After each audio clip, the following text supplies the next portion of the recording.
cards here. He's reading the Pariah. I know what he's reading. So we're going to get up the Pariah. It is a Voldaren Pariah because it has some transformations involved. This card has to be unbeatable and limited, right? I would guess. I'm 1 and 2 in my sealed league, so I'm not necessarily the expert on the format right now, but I get the vibe this card's got to be hard to beat. And they're going to 5-mana 3/3 flyer, which is already a pretty good deal. Madness for black, black, black, but you sacrifice 3 other creatures, you transform the Pariah. It becomes a 6/5. Each player, your opponent, sacrifices 3 creatures. So I'm curious to see exactly how Eric got himself into this situation this game. He's got some Kozilek's returns in the graveyard. Is that true? Yes. 3 in the sideboard. How do those come back? Mindbender? Yeah. That's adorable. Can he actually? I don't think he can actually cast it, can he? No. All blue and black lands and 1 Gaia Reach Sanitarium. So I guess the reality of the situation with Kozilek's return is not hard to get into your graveyard, but maybe difficult to actually rebuy from the graveyard. Yeah. Life totals here are updated. It's Kurt 5, Eric at 1. It's not very much. On Kurt's side, he does have a Jace that's transformed. The Telepath and Bound has 7 counters. Nissa Sage Animist has 2. He's got the 4/4 from Nissa. Looks like a 4/5 Sylvan Advocate. A couple copies of Spell Club look like they're ready to attack. Sylvan Advocate and a Reflector Mage. And Kurt's is trying to figure out, how am I going to die? Can I live through the turn?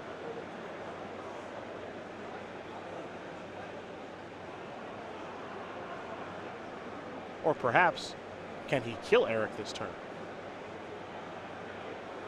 There's also that part of it.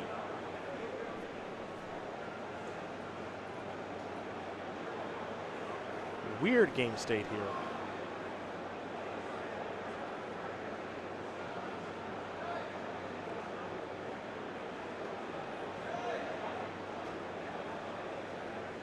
So what do we have? All right, activate. Discard Kozilek's return. Make a zombie.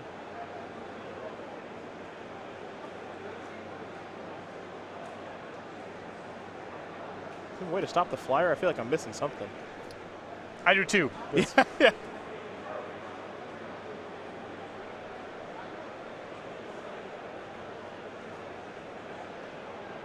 Just trying to figure out what I miss. Perhaps it's life totals? It feels that way. Confirm life totals.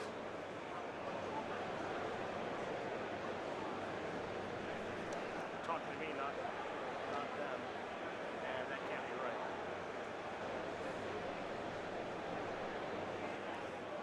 Well, we are talking down. There we go. It makes a little more sense.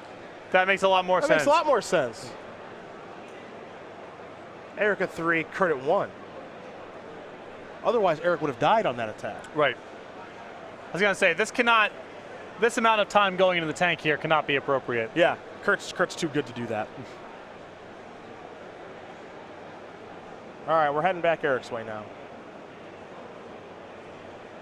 He'll draw.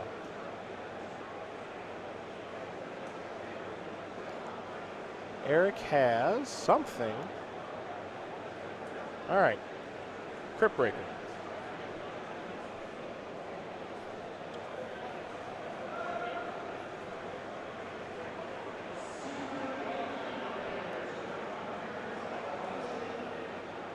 With the ability to madness out the Pariah as necessary.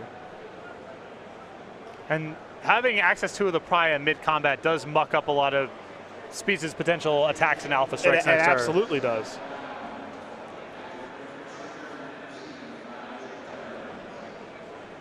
Eric with an active Jace, that zombie token, 2 Crypt Breakers, and the ability, as you mentioned, to Pariah at any moment. I think Eric's just trying to figure out, how do I deal 1? I don't got a good answer for him.